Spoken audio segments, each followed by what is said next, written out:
கர்த்தருடைய பரிசுத்த நாமத்திற்கு மகிமை உண்டாவதாக.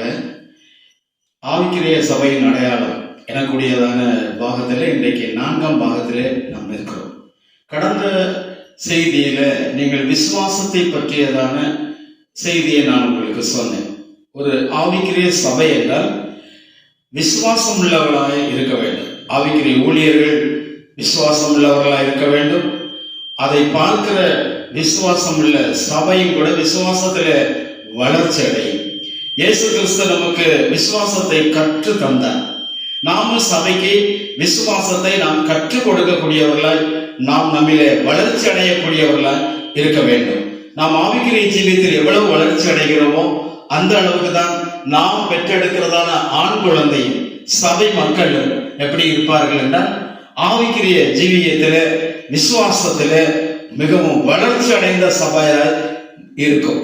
ஆனால் இன்றைக்கு சபையானது ஆவிக்குரிய விஷயத்தில விசுவாசத்தில வளர்ச்சி குண்டி போய்கொண்டிருக்கிறது என்று சொல்லலாம். முன்னொரு காலங்களில் எல்லாம் கூட சபைகளிலே ஆவிக்குரிய போஜனங்கள் இருந்தது, விசுவாசத்தை பற்றியதான போதனைகள் இருந்தது. ஆனால் இன்றைக்கு சபைகளிலே ஆவிக்குரிய போதனைகள் குறைந்து சரீரத்திற்கான போஜனங்கள் அதிகரித்து வந்து கொண்டிருக்கிறது. எங்கும் கோழி பிரியாணி என்றும் லெக்கட் பீஸ் என்றும் அப்படி எல்லாம் கூட போயிட்டு இருக்குது. அருமையானவர்களே, சபை அதனாலே விசுவாசத்திலே மங்கி எரிகிற திரியாய் காணப்படுகிறது. அதை நான் உங்களுக்கு மீண்டுமாய் சொல்ல விரும்புகிறேன். இந்த சாராளை பற்றி நான் உங்களுக்கு சொல்லி வந்தேன். ஆவிக்குரிய சபைக்கு எடுத்துக்காட்டாக கலாத்தியர் 5ஆம் அதிகாரத்தில் நான் உங்களுக்கு சொன்னபடியே அந்த சபையானது சுவாதீனமுள்ள எருசலேம், அவள் சாராளுக்கு ஒப்பிட்டு அந்த சபை சொல்லப்பட்டிருந்தது. அவள் பெற்றெடுத்ததான ஈசாக்கு, அவள் ஜெயம் கொண்ட ஒரு ஆண் பிள்ளையை பெற்றெடுக்கிறார். அந்த பிள்ளை வாக்குத்தத்த சந்ததியாய், ஆவிக்குரிய சந்ததியாய் என்ன செய்யுங்க, ஒரு இருப்பு போலால் சகல ஜாதிகளை மாளிகை செய்கிற ஒரு ஆண் பிள்ளையை அவள் பெற்றெடுத்தாள். அவள் வாக்குத்தத்த சந்ததியை பெற்றெடுத்தாள். அந்த சந்ததி நாம் என்று கூட நாம் இந்த நாட்களிலே நாம் எடுத்துக்கொள்ளலாம். சாராள் எப்படி விசுவாச பட்டியலிலே வந்தாலும் அதே போலவே ஈசாக்கு எனக்கூடியவரும் எபிரேய புத்தகத்திலே 11:20 சொல்லும் பொழுது அவர் விசுவாச பட்டியலிலே வருகிறார். அவர் விசுவாசத்தினாலே வரும் காரியங்களை குறித்து தன்னுடைய 2 பையன்களையும் என்ன செய்றாருங்க, ஆசீர்வதிக்கிறார். யாக்கோபையும் ஏசாவையும் அவர் ஆசீர்வதித்தார் என்று நாம் அந்த இடத்துல நாம் பார்க்கலாம். அருமையானவர்களே, நமக்குள் விசுவாசம் இருந்தால் நாம் பெற்றெடுக்கிற சபை மக்களுக்குள்ளாக விசுவாசம் வளர்ச்சி அடையும். நம்மிலே விசுவாசம் வளர்ச்சி அடைய வேண்டும். இயேசு கிறிஸ்து சொன்னார், என்ன சொன்னார் என்றால், என்னை விசுவாசிக்கிறவன் என்னிலும் பெரிய காரியங்களை செய்வான், நான் செய்த காரியங்களையும் செய்வான், என்னிலும் பெரிய காரியங்களையும் செய்வான் என்று யோவான் 14:12 அவர் சொன்னதாக நாம் பார்க்கிறோம். அப்போஸ்தலனாகிய பவுல் நல்ல விசுவாசம் உள்ளவராக இருந்தார். அவர் தன்னுடைய குமாரனை வந்து சொல்லுகிறதான ஒரு மனிதன் என்றால் அவன் தீமோத்தேயு என்று பெயர். வேதத்திலே நீங்கள் பார்ப்பீர்கள் என்றால் அங்கே 2 தீமோத்தேயு புத்தகத்திலே 1ஆம் அதிகாரம் 4ஆவது வசனத்திலே அந்த மனிதன், அந்த தீமோத்தேயு எனக்கூடியவர் மாயமற்ற விசுவாசம் உடையவராய் இருந்தார் என்று சொல்லுகிறார். அப்படி என்றால் மாயமான விசுவாசமும் கூட இன்றைக்கு ஜனங்களுக்குள் இருக்கும் என்பதை நாம் அறிந்து கொள்ள வேண்டும். அவரோ மாயமற்ற விசுவாசம் உடையவராய் இருந்தார்.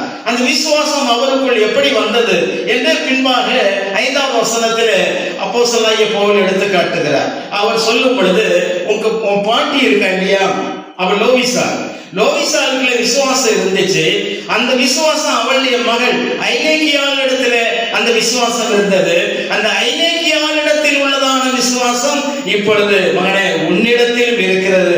என்னிடத்தில் உள்ள விசுவாசமும் உன்னிடத்தில் இருக்கிறது. நீ விசுவாசத்திலே தேறினவன் என்கிற அளவுக்கு தீமோத்தேயுவை என்ன செய்கிறார்கள் அப்போஸ்தலனாகிய பவுல் என்ன செய்கிறார் சொல்லுகிறார். கிறிஸ்துவுக்குள் பிரியமானவர்களே, நாம் சபை மக்கள் இந்த நாட்களிலே விசுவாசத்திலே வல்லவர்களாக நாம் மாற்ற வேண்டிய கட்டாயத்தில் இருக்கிறோம். ஏனென்றால் இந்த உலகத்திலே பல போராட்டங்கள் இருக்கிறது. நான் விசுவாசத்தினால் மாத்திரமே இந்த உலகத்தை என்ன செய்ய முடியும், ஜெயிக்க முடியும். ஆனால் இன்றைக்கு விசுவாசம் எனக்கு இருக்கிறது என்பதை நான் காண்பிக்க வேண்டும் என்றால் அதை நான் கிரியையினாலே என்ன செய்யணும், காண்பிக்கணும். ஆபிரகாமுக்கு விசுவாசம் இருக்கிறது என்பதை எப்படி காண்பித்தார்?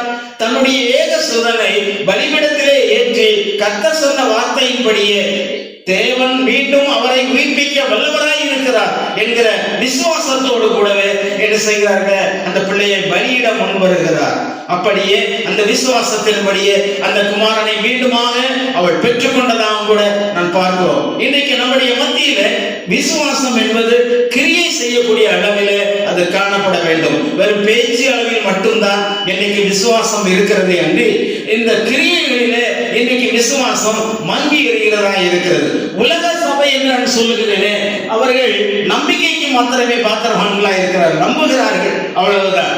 ஆனால் நாம் கண்டு விசுவாசிப்பதை பார்க்கிறோம், காணாமல் விசுவாசிக்கிற மனிதன் பாக்கியவான் என்று சீசனாகிய தோமாவுக்கு இயேசு சொன்னது போல காணாது விசுவாசிக்கிற மக்களாய் நாம் காணப்படுவோம். முன்னொரு காலத்திலே ஒரு கன்வென்ஷன்ல, நான் ஒரு ஸ்தாபனத்தில் இருந்த காலத்திலே ஒரு கன்வென்ஷன்ல மிக மழை பெரிய அளவிலே வந்து கொண்டது. மேகம் எல்லாம் இருட்டி விட்டது, சிறு துளிகள் மாத்திரம் எடுத்து கொண்டிருந்தது. அப்பொழுது சபையில் உள்ள ஒரு மூத்த போதகர் போதனை செய்வதற்காக ஸ்டேஜில் நின்றார். அவர் சொன்னார், எளியா நம்மை போல பாடுள்ள மனிதன், நாமும் விசுவாசிப்போம், ஜெபிப்போம், இப்பொழுது மழை நின்று போகட்டும் என்று நாம் ஜெபிப்போம் என்று சொல்லி அவர் ஜெபம் பண்ணி கொண்டிருக்கும் பொழுதே மழையானது சிறு மழையாகி அது சற்று பெரிய மழையாகி பலத்த கனத்த மழையாய் மாறியது. கொஞ்ச நேரத்தில் என்ன நடக்கிறது என்றால், அந்த ஸ்டேஜில் அந்த ஜெபம் பண்ணி கொண்டிருந்த மனிதரை காணவில்லை, அவர் எழுந்து போயிட்டார். அப்போ மழை பெரிய மழையாயிட்டு ஸ்டேஜில் போதிக்கிறவரே காணாமல் போனபடினால விசுவாசிகள் எல்லாம் அங்கங்க ஓடி போய் ஒழிக்க ஆரம்பிச்சிட்டாங்க. அந்த கிரவுண்டே அப்படியே என்ன செஞ்சிருச்சுன்னா எம்டி ஆயிடுச்சு. நாங்க ஒரு சிலர் மாத்திரம் பாய் நனைஞ்சிடக்கூடாது அப்படின்னு சொல்லி அந்த பாய்கள் எல்லாம் கூட எடுத்து மலையில நனைந்து கொண்டிருந்தோம். நான் கூட்டம் முடிந்த பின்பாக அவரிடத்தில் போய் கேட்டேன், ஐயா நீங்க மலையில இப்படி வந்துட்டீங்களே அப்படின்னு சொல்லி. தம்பி காய்ச்சல் வந்துருப்பா அப்படின்னு.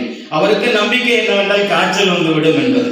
இப்பொழுதும் ஒரு ஆவிக்குரிய கூட்டம் இந்த பாளையங்கோட்டையிலே நடைபெற்றது. அந்த பாளையங்கோட்டையிலே கூட்டம் நடக்கும் பொழுது ஸ்டேஜில் உள்ளவர்கள் மழை நம்மை ஒன்றும் சேதப்படுத்தாது, மழையில யாரும் நீங்க மூழ்கி போவதில்லை அப்படின்னு சொல்லி விசுவாச வார்த்தைகளை மாத்திரம் சொல்லி ஸ்டேஜை விட்டு ஊழியக்காரங்க இறங்கல. விசுவாசிகளும் அங்கே நின்று கொண்டிருந்தார்கள். விசுவாசிகள் அப்படியே நின்று கொண்டிருந்தார்கள். மழை பெய்தது, லேசாக பெய்தது, அவ்வப்போது லேசாக பெய்தது. ஆனால் நாங்கள் யாரும் அசைந்து கொடுக்கவில்லை. மழை வெட்கப்பட்டது. அருமையானவர்களே, விசுவாசத்தினாலே நீதிமான் பிழைப்பார். ஆம், விசுவாசத்தினாலே நாம் உலகத்தை ஜெயிக்க முடியும் என்று சொல்லுகிறேன். அருமையானவர்களே, நான் கூட முன்னொரு காலத்தில் ஒரு ஸ்தாபனத்தில் இருந்த காலத்திலே நான் ஒரு புதிதாக ஒரு கன்வென்ஷன் ஆரம்பித்திருந்தோம். கூட்டம் ஸ்தோத்திர பாடலோடு கூட தொடங்கி கொண்டிருந்த நேரத்திலே மழையானது தட்டுப்பந்தல் போட்டிருந்தது. மழை அப்படியே உள்ளே இறங்கிடும். பெரிய பாஸ்டர் சொன்னாரு, தம்பி மழை வர்ற மாதிரி இருக்குது, நம்ம சர்ச்சுக்குள்ள இன்னைக்கு கூட்டத்தை வச்சுக்கிடுவோம், அதனால எல்லாமே நீங்க உள்ள போறதுக்குள்ள வழியை ஏற்பாடு பண்ணுங்க அப்படின்னு சொன்னாரு. நாங்க அந்த இடத்துல உபவாசத்தோடு என்னோட கூட சேர்ந்து ஜபிக்கிறதுக்கு ஒரு 4 பேர் இருந்து முழங்கால போட்டு, ஆண்டவரே இந்த ராஜா காடு, இந்த மூணாறுல உள்ளதான இந்த ராஜா காட்டுல மழை பெய்யக்கூடாது, நீர் என்னை அழைத்தது உண்மையானால் இந்த தேசத்துல மழை பெய்யக்கூடாது, இந்த ஊர்ல மட்டும் பெய்யக்கூடாது அப்படின்னு நான் ஜெபித்து, அருமையானவர்களே, தட தட தட தட தடன்னு மழை விழுந்த மழை அப்படியே மங்கி போனது. மேகங்கள் மாத்திரம் சூழ்ந்திருந்தது. அருமையானவர்களே, கன்வென்ஷனுக்கு வருகிறவர்களால் கவனித்தேன், நனைந்து வந்தார்கள். ராஜா காட்டுல மட்டும்தான் மழை இல்லை, நாங்க பஸ்ல வர்ற எல்லா இடமும் மழை அப்படின்னு. தேவன் நம்முடைய விசுவாசத்தை கனப்படுகிற தேவன் என்பதை நான் புரிந்து கொண்டேன். பிரியமானவர்களே, கூட்டம் முடிந்தவுடன் மிகப்பெரிய மழையை நாங்கள் சந்தித்தோம். அது கூட்டம் முடிந்தவர் பெய்தால் எங்களுக்கு என்ன என்கிற நிலைக்கு நாம் வந்துவிட்டோம். ஒரு சமயம் நான் இங்கே பத்தமடையில் இருந்து முன்னீர் குளத்திற்கு கொஞ்சம் காய்கறி வாங்குவதற்காக சந்தைக்கு போனேன். பத்தமடையிலிருந்து செவலுக்கு போற வழியிலே மழை லேச ஆரம்பிச்சிருச்சு. அந்த செவல்ல போன உடனே நல்ல மழை. நான் கொஞ்சம் பஸ் ஸ்டாண்ட்ல ஒதுங்கி நின்றுட்டு, ஆண்டவரே, நான் முன் வச்ச காலை பின் வைக்க விரும்புறது இல்லை, நான் இன்னைக்கு காய்கறி மார்க்கெட்ல காய் வாங்காம போக போறது இல்லை, ஒன்று மழையை நிறுத்தும், இல்ல மழை பெஞ்சாலும் நான் போய் வாங்கிட்டு தான் வருவேன், அது உங்க விருப்பம் அப்படின்னு சொல்லிட்டு பைக் எடுத்து ஸ்டார்ட் பண்ண ஆரம்பிச்சேன். கொஞ்ச நேரத்துல மழை நின்றுச்சு. நான் வீட்டுக்கு வருமளவும் காய்கறி எல்லாம் வாங்கிட்டு வீட்டுக்கு வருமளவும் அந்த மழை பெய்யவில்லை. விசுவாசம் என்பது அது கிரியையினாலே என்ன செய்ய வேண்டும், நாம் காண்பிக்க வேண்டும். அந்த நாட்களில் எல்லாம் கூட ஒரு சபையிலே ஒரு விசுவாசியானவன் ஒரு பலவீனப்பட்டால், அவன் வியாதி வியாதிப்பட்டால் மூப்பர்களை கூப்பிட்டு அவர்களை எண்ணெய் பூசி ஜெபம் பண்ண கடவர்கள் என்று யாக்கோபு 5வது அதிகாரத்திலே 14வது வசனம் 15வது வசனத்திலே சொல்லி இருக்கிறார். அப்பொழுது விசுவாசம் உள்ளதான ஜெபம் பிணியானியை ரட்சிக்கும் என்று. அப்படியெல்லாம் கூட விசுவாசத்தை வளர்த்தி இருக்கிறார்கள். அன்னைக்கு வியாதிப்பட்டவர்களை ஜனங்கள் மறிக்கவில்லை. ஏன்னா ஜனங்கள் விசுவாசித்தாங்க, ஊழியர்கள் விசுவாசித்தார்கள், அற்புதம் நடந்து கொண்டே இருந்தது. ஆனால் இன்றைக்கு நமக்குள்ளே விசுவாசம் மங்கி போனபடியினால இன்றைக்கு நாம் என்ன செய்கிறோம்? அவிதமான அற்புத செயல்கள் நம்முடைய சபையில இன்றைக்கு குறைபட்டு விட்டது என்று நாம் சொல்லலாம். பிரியமானவர்களே, எலியா நம்மை போல பாடுள்ளவனாக இருந்த நேரத்திலும் கூட மழை பெய்யாதிருக்கும்படி அவன் ஜெபித்தான். 3.5 வருட காலங்கள், 1 வருடம் அல்ல, 3.5 வருட காலங்கள் மழை பெய்யாதிருந்தது என்று. ஆனால் எலியா மீண்டுமாக மழைக்காக ஜெபம் பண்ணினார். மழை, பெரிய மழை பெய்தது, பெருமழை பெய்தது. தேசம் தன்னுடைய பலனை தந்தது என்று அந்த யாக்கோபு சொல்லுகிறார். ஒரே வேதபாட கல்லூரியில் நான் படித்துக் கொண்டிருக்கும் பொழுது ஒரு வருஷம் அந்த பாடத்திட்டத்தில் ஒன்று உண்டு. யாக்கோபு என்கிறதான நிருபம் ஒரு வைகோல் போர் போல, அதை நாம மாட்டுக்கு தான் போடணும்னு அந்த போதகத்தை பத்தி பேசிட்டு இருந்தாங்க. அருமையானவர்களே, விசுவாசத்திலே நீங்கள் தேர்ந்தவனாய் நிறுத்துவதற்கு யாக்கோபின் நிருபம் மிக அவசியம் என்பதை நான் புரிந்து கொண்டேன். அவன்தான் நிச்சயமாக கிரியை இல்லாவிட்டால் விசுவாசம் செத்ததாகும் என்று சொல்லி என்ன செய்கிறாருங்க? சபையை செத்த கிரியிலிருந்து விடுதலையாகும்படியாக சொல்கிறார். அருமையானவர்களே, சபையின் போதகர்கள், சபை, ஆவிக்குரிய சபை விசுவாசம் உள்ளதாய் இருக்கும் என்றால், அவள் சாராளாய் இருப்பாள் என்றால், அவனுக்கு பிறக்கிறதான பிள்ளை, ஜெயம் கொண்ட பிள்ளை ஈசாக்கு, அவள் நிச்சயமாக விசுவாச பட்டியலிலே வரக்கூடியவனாய் இருப்பார். அருமையானவர்களே, நிச்சயமாக ஆகார் பெற்றெடுத்த பிள்ளை இஸ்மவேல் விசுவாச பட்டியலிலே வரவில்லை. அவன் தேவனை விசுவாசிக்கவில்லை என்று கூட சொல்லலாம். அருமையானவர்களே, நாம் தேவனை விசுவாசிக்கிற சந்ததியாராக எழும்புவோம். அந்த நாட்களிலே சபையானது உலகத்தை கலக்கினது.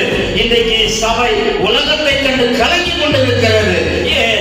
விசுவாசம் மங்கி போய்விட்டது. அருமையானவர்களே, உங்கள் விசுவாசத்தை கூட கர்த்தர் வர்த்திக்க பண்ணுவாராக. உங்களுடைய ஊழியக்காரர்களின் விசுவாசத்தையும் கர்த்தர் வர்த்திக்க பண்ணுவாராக.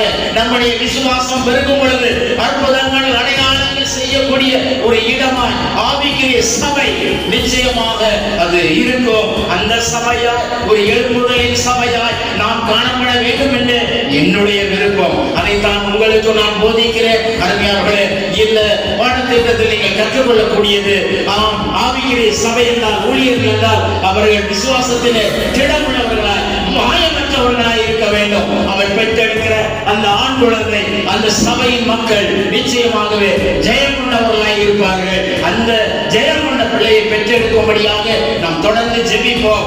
ஆவிக்குரிய சபைகள் எழுப்பட்டும், ஆவிக்குரிய ஊழியர்கள் எழுப்பட்டும். நான் கூட ஒருவனாய் இருக்க நான் விரும்புகிறேன். சபையை, உலகத்தை கலக்கிறவர்களாய் மாற வேண்டும் என்று நான் வேண்டிக் கொள்ளுகிறேன். கர்த்தர் நம்முடைய ஆசையை, நம்முடைய விசுவாசத்தை நிச்சயமாக கனப்படுத்துவாராக.